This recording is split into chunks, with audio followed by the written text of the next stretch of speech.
En el ejercicio 12 nos dicen sea B1, B2 hasta BK en Rn, o sea, van a ser vectorcitos en Rn, cada uno de estos B, probar que el conjunto de estos vectores es linealmente independiente sobre R si solo si el conjunto de vectores es linealmente independiente sobre C.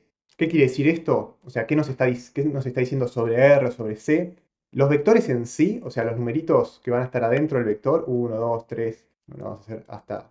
Voy a dejarlo así. Un vector, si fuera esto, R3, tendría el 1, 2, 3, por ejemplo. Esto está en R, si no puedo tener una I acá. Si estos vectores no están en Rn, ¿sí? Ya desde el principio. O sea que esto son números en R. Y después nos dice linealmente independiente sobre R o linealmente independiente sobre C. ¿Qué quiere decir eso? Que si tengo dos vectores de esta pinta, voy a cambiar este por un 4. Si tengo estos dos, entonces veo, ¿son LI o no? Bueno, la pregunta es si son LI es usando coeficientes en R. Por ejemplo, alfa 1 por 1 más alfa 2. Uy, vamos a ponerlo, no me va a entrar, así que voy a hacer 1,2, 1,4. O sea, la combinación lineal de los elementos de esto, alfa 1 por 1 más alfa 2 por 2, se tiene que poder escribir como, no se tiene que poder escribir como, vamos a ponerle alfa 3 por 1 más alfa 4 por 4. O sea, si esto sucede así, entonces los coeficientes tienen que ser 0. Y estos coeficientes en sí, que están acá como combinación lineal, si dice sobre R, entonces estos son los que están sobre R. Y si dice sobre C, ahora estos de acá, sobre C, son linealmente independientes sobre C. O sea, estos alfa 1, 2, 3, 4 son los que están en los complejos. Pero los vectores, lo que está dentro del vector es siempre sobre R. Bien, comencemos. Para uno de los lados va a ser más fácil, para el otro va a ser más difícil. ¿Para qué lado va a ser más fácil? Bueno, yo en un momento, al principio no me di cuenta hasta que lo hice, empecé por el lado difícil, después del lado fácil salió. Dice, BI es LI sobre R. O sea, voy a hacerlo en el mismo orden que está acá. Voy a suponer que son linealmente independientes sobre R y voy a querer probar que son linealmente independientes sobre C. O sea, voy a querer probar que se extiende un poco más, que además de ser linealmente independientes sobre R, perdón, cada uno de estos coeficientes que tenía antes también funciona, o sea, esa igualdad que había hecho también funciona si los coeficientes están en C. ¿Y cómo pruebo eso? Bueno, voy a arrancar probando, mostrando lo que sé que me dicen es que son linealmente independientes sobre R. ¿Sí? Este es el dato que tengo. Y además sé que están en Rn. Así que escribo esto como combinación lineal, o sea, cada uno de estos vectorcitos los voy a escribir como combinación lineal como una combinación lineal con coeficientes en R. Me estaba dando cuenta que antes me equivoqué. Yo antes escribí alfa 1 por 1 más alfa 2 por 2, donde 1 y 2 eran los elementos de mi vector. Bueno, me equivoqué. Esto en realidad es alfa 1 y alfa 1. Se dice cualquier cosa. Mezclé vectores con la parte de adentro de los vectores. En realidad debería haber hecho alfa 1 por 1,2. Tiene que ser igual a alfa 2 por 3,4. ¿Sí? Estos son los coeficientes. Digo, lo que es de otra forma, si esto más esto es igual a 0, es solamente porque cada uno de los coeficientes es igual a 0. Espero que no haya confundido con eso. Dicho eso, acá está. Tengo mi combinación lineal de vectores para los vectores en R. ¿Sí? Y yo quiero probar que esto vale para los vectores en C. O sea que solamente esto existe o solamente esto vale si cada uno de los alfa i es igual a 0. Hasta ahí no dije nada nuevo.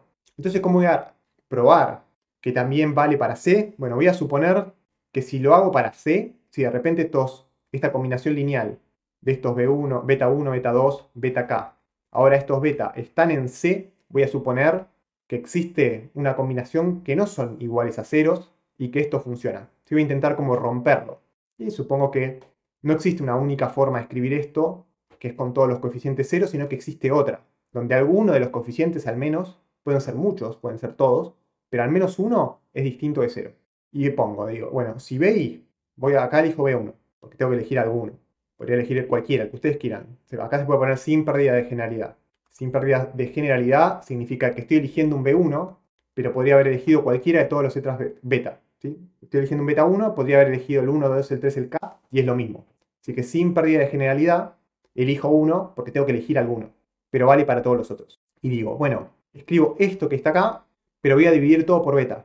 O sea que este elemento cuando lo divido por beta, beta 1, como sé que es distinto de 0, puedo hacer el cociente, y beta 1 dividido beta 1 me va a quedar 1. Así que este B1 me va a quedar solito. beta 2 dividido beta 1 me queda beta 2 dividido beta 1. Beta k dividido beta 1 me va a quedar beta k dividido beta 1. Ya que hago eso, lo escribo acá.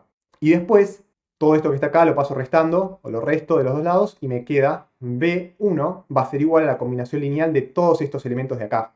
Y ahora, yo sé que estos beta 2 sobre beta 1 son valores complejos, porque beta 2 estaba en C y beta 1 también estaba en C. Así que este cociente también está en C. O sea que va a ser algo de la pinta, no sé, A más I por B.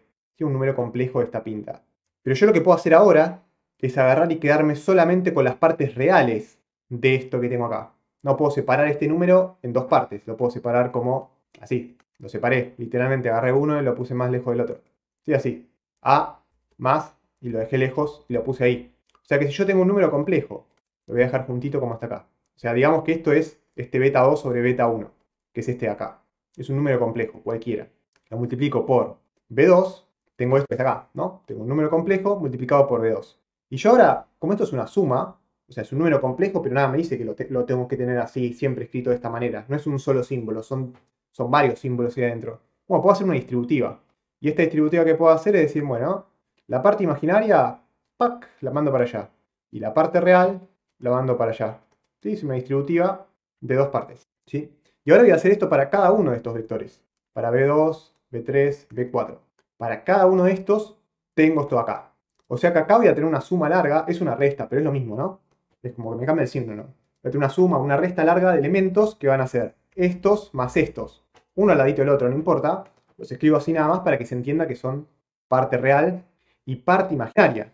Pero la parte real, si tengo esto, más, ¿sí? Esto es A, B, C, bueno, vamos para A2, A3, A4, A2, B2, B3, B4. Cada uno de estos elementos, si sumo toda esta, solamente la parte real entre sí, y la otra parte imaginaria me lo olvido, estoy teniendo una combinación lineal de elementos con coeficientes en R. Y es lo que yo había supuesto al principio, que era linealmente independiente sobre R. Así que yo sé que esta parte que está acá, si es igual a 0, es porque todos los coeficientes son 0. ¿Sí? O sea, tengo una combinación lineal de elementos en R. Y acá tengo una combinación lineal de elementos, o sea, vamos a ver, esto está en R y esto está en C. Todo este con este I, acá. Pero si tengo una combinación lineal de elementos que están en C, como es esta que tengo acá, no puedo obtener un vector que está en R. Porque recordemos que este vector B1 está en R. O sea que sí o sí esto, o sea, la parte imaginaria de toda esta combinación lineal, o sea, esta columna que está acá me tiene que dar 0. Sí o sí tiene que ser 0. Porque si me diera, no sé, si esto acá me quedara, no sé, más 8i, por ejemplo, la parte imaginaria, hacer toda esta combinación lineal, cuando le sumo la parte real, este 8i nunca se puede ir, no va a desaparecer, va a seguir quedando. ¿Sí? Pero este bi de acá, este b1 que tengo acá, no tiene parte imaginaria. O sea que esto sí o sí tiene que ser 0. O sea, no queda otra que la parte imaginaria sea 0. Y ahora veo la parte real y digo, ok, tengo una combinación lineal de elementos que están en R. Y esto tiene que ser 0, o sea que mi combinación lineal de acá tiene que tener solo coeficientes en R. Pero por hipótesis, yo había dicho que era LI. O sea que esto de acá es igual a 0 si solo si todos sus coeficientes son 0. O sea, no puedo agarrar uno y expresarlo como todos los otros. Sí, es lo mismo que decir eso, ¿no? O sea, paso, no sé, si por ejemplo este alfa 1 por b1 lo paso del otro lado, me queda como que no puedo escribir un vector usando todos los otros vectores, porque son linealmente independientes, es básicamente la definición. O sea que acá obtuve que si esto es igual a 0, obtuve que puedo escribir a b1 como la combinación lineal de todos los otros. Y eso es falso, porque son linealmente independientes. Entonces no tengo forma, o sea, esto no puede pasar nunca, esto acá. Vuelvo a repetir, porque tengo la parte imaginaria tiene que ser igual a 0, porque este vector está en R, y la parte real no puede ser combinación lineal del vector 1, si eso sucede, porque B1 es linealmente independiente de todos los otros. Así que mi suposición de que B1 existe algún beta 1 que es distinto de 0 es falsa. O sea, esto que está acá no se puede dar nunca. O sea que beta 1 tiene que ser igual a 0 siempre, para cada uno de los beta. O sea que esto que está acá solo vale con beta 1, beta 2, beta 3, beta k igual a 0. O sea que son linealmente independientes con beta i en C. O sea que probé que si los vectores son linealmente independientes sobre R, tiene que ser el caso de que los vectores sean linealmente independientes sobre C. Es importante la parte en que estos vectores están en Rn, ¿sí? Porque si los numeritos de los vectores no estuvieran, si cada elemento que compone a este beta i o beta 1 fueran elementos que están en C, esto no vale, ¿no? Porque de repente lo que yo dije acá, de que esta combinación lineal tiene que ser igual a 0, esto acá, si esto estuviera en C, si estuviera en C, no está en C para este ejercicio, pero si estuviera, no le puedo decir que esto tiene que ser 0. Porque puede ser que este beta 1 tenga elementos en C, ¿sí? Porque beta 1 podría estar en C. Pero este no es el caso. El ejercicio acá me restringe esto, y esto es como súper clave para poder probar esto. Y ahora vamos para el otro lado. Y una vez que probamos esto, el otro lado sale al toque. Y es, tengo BI que son linealmente independientes sobre C. Bueno, escribo la combinación lineal, como hice antes, con beta i en C. Si esto sucede, tienen que ser todos 0 para que esto valga.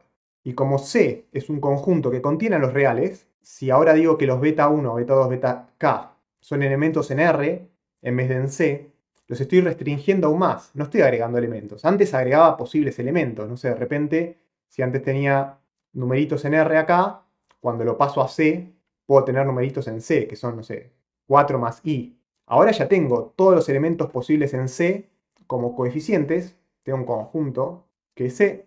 Y de repente digo, bueno, ¿qué pasa ahora si estos beta i, en vez de estar en C, en este conjunto grande, me restringo a estos que están en R, donde R está contenido en C? Y bueno, va a ser lo mismo, no va a seguir valiendo. Porque antes tenía, solamente funcionaba cuando los beta i eran iguales a 0, porque son linealmente independientes sobre i. Y ahora si restringo aún más estos coeficientes, esto va a seguir valiendo, porque el 0 está acá. El 0 está en R y está en C. ¿Sí? No agregué elementos fuera de C que podrían hacer que esto valga. Esto va a seguir valiendo porque no agregué posibles coeficientes nuevos. Es más, borré todos los de acá y me quedé solo con los que están en R. O sea que esto va a seguir valiendo y van a seguir siendo 0 cada uno de los coeficientes. O sea que si es Li en sobre C, tiene que ser también Li sobre R. Así que ya está probada la doble implicación para un lado y para el otro. Y con eso es el fin del ejercicio 12.